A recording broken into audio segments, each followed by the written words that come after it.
నమస్కారం. కథ చెబుతాను ఊకొడతారా ఛానల్కి స్వాగతం. నేను సునీత. శ్రీ సత్యం శంకరమంచి గారు రాసిన అమరావతి కథలు.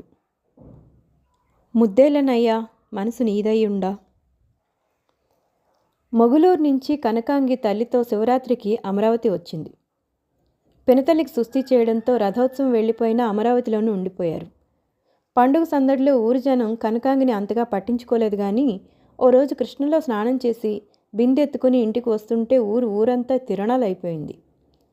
కనకాంగి 5.5 అడుగుల మనిషి, 18 ఏళ్ల పడుచుదనం, పేరుకు తగ్గట్టు మెరిసిపోయే శరీరం, వాల్జడ వీపు మీద అలలలాడుతుంటే కాలి పట్టీలు గల్లు గల్లును మోగుతుంటే కనకాంగి నడక ఒక సొగసు. అడుగు అడుగుకి తాళం వేసినట్లు, మెత్తమెత్తగా పాదాలు నేలను ముద్దాడినట్టు, కాలు తీసి కాలు వేయడంలో లయ తొణికినట్లు, చిక్కుపడ్డ చీర అంచులను సవరించుకోవడానికి వంగినప్పుడు పాటలో జాగా వచ్చినట్లు సంగీతమయంగా ఉండేది. వరద పొంగులాంటి యవ్వనం ఒంటి నిండా తుళ్ళి తుళ్ళి పడుతుండగా గలగలా నవ్వేది కనకాంగి. ఆ నవ్వుకి అందరి గుండెలు ఉలిక్కిపడేవి. పశువులు, పక్షులు గిరుక్కున అటుపక్కకి తిరిగి చెవులు రిక్కరించేవి. కనకాంగి నవ్వితే ముఖమంతా బుక్కాయ కమ్మినట్లు వెలిగిపోయేది. ఒత్తైన కింది పెదివి విల్లులా వంగేది.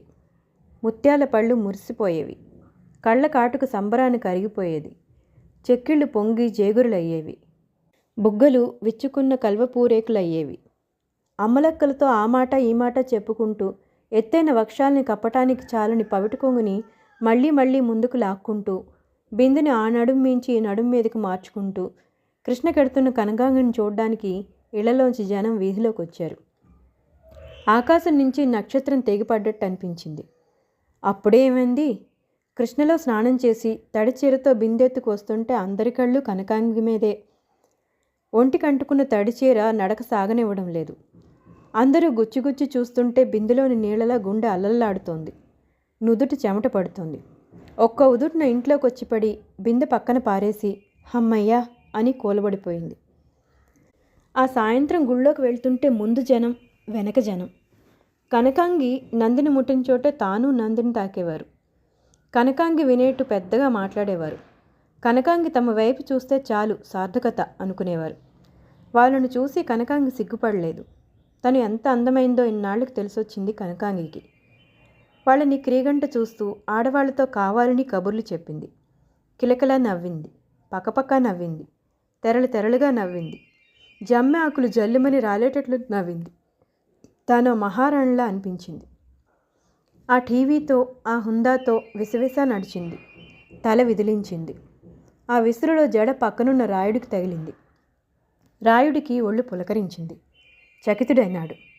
రాత్రికి రాత్రి కనకాంగి తల్లికి కబురు పెట్టాడు. కనకాంగి తల్లి అన్నీ విచారించి ముహూర్తం నిశ్చయించింది. కనకాంగిని గదిలో చూసి రాయుడు ఆశ్చర్యపోయాడు. 2 కళ్ళు పట్టని అందం. రాయుడు అందగాడే. కనకాంగి చిరునవ్వు నవ్వింది. అగరొత్తుల గంధం మత్తుగా ఉంది. కనకాంగి రాయుడిని కళ్ళతో పిలిచింది. రాయుడు నగలు గుమ్మరించాడు. పట్టుచీరల పాదాల మీద పోశాడు. ఓ మహా సౌందర్యానికి దాసుడైపోయాడు. ఆ దేవత భక్తుణ్ణి తరింపచేసింది. రోజులు గడుస్తున్నాయి. కనకాంగి కాలమంతా పట్టుచీరలు, నగలు, పువ్వులు, తినుబండారాలు, మంచి గంధాలతో నిండిపోయింది. ఒక్కోసారి రాయుడు జులుం చెలాయించేవాడు, అధికారం ప్రయోగించేవాడు. అప్పుడు కనకాంగి మనసు చివుక్కుమనేది. కళ్ళలో నీళ్లు గిర్రును తిరగ్గా ముఖం తిప్పుకునేది. రాయుడు కరిగిపోయేవాడు. కోరినవన్నీ తెస్తానని బతిమాలుకునేవాడు. కనకాంగి మళ్ళీ మామూలుగా అయిపోయేది.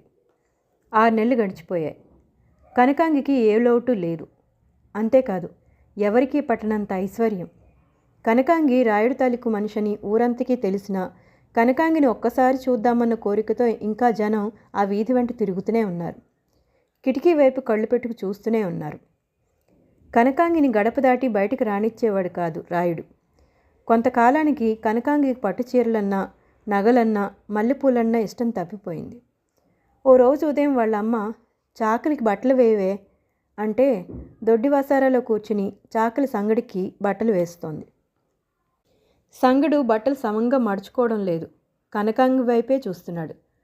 కనకాంగి సాదా చీర కట్టుకుని ఉంది. స్నానం చేయలేదు, జడ వేసుకోలేదు. సంగడు దొంగచాటుగా తన్ను అలా చూస్తుంటే కనకాంగికి ముచ్చటేసింది.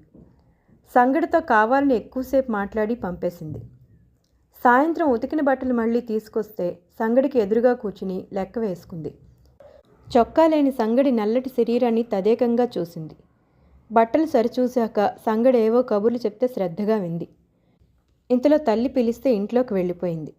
రాత్రిళ్ళు నగలు, పట్టుచీరలు, పూలు, అత్తర్లు ఇచ్చే సుఖం కంటే ఉదయం సాయంత్రం నీరెండ మీద పడుతుంటే సాదా చీర కట్టుకొని సంగడితో 5 నిమిషాలు గడపడం గొప్ప హాయిగా ఉండేది కనకాంగికి. ఆ 5 నిమిషాల కోసమే రోజల్లా ఎదురు చూసేది కనకాంగి. ఆ 5 నిమిషాల కోసమే బతుకుతున్నట్టుండేవాడు సంగడు. ఓ రోజు సాయంత్రం బట్టలు లెక్క చూసుకున్నాక ఊరు సంగతులు చెప్తున్నాడు సంగడు. బలమైన చేతులు అటూ ఇటూ ఊపుతూ కథ చెప్తున్నాడు. కనకాంగి కళ్ళు మెరిశాయి. అతని ఒంటివైపు ఆశగా చూసింది. కథ మధ్యలో ఆపి, ఈ జరీ అంచు అంత ఉతికినా సాఫీగా రావటం లేదు సంగా అంది. ఏది చూడనివ్వండి అన్నాడు సంగడు. పవిడి సగం విప్పి చీరంచు చేతికిచ్చింది. సంగడు జరీ సరిచేశాడు. సంగడు ముఖం కనకాంగికి చేరువలో ఉంది. కళ్ళల్లో కళ్ళు పెట్టి చూసుకున్నారిద్దరూ. సంగడు కనకాంగిని దగ్గరికి తీసుకుంటే ఏమయ్యేదో తెలీదు. సంగడు ముద్దు పెట్టుకోలేదు. కనకాంగి ముద్దు ఇవ్వలేదు. ఇద్దరి కళ్ళల్లో నీళ్లు. మరొక కథతో మళ్ళీ కలుసుకుందాం. ధన్యవాదాలు.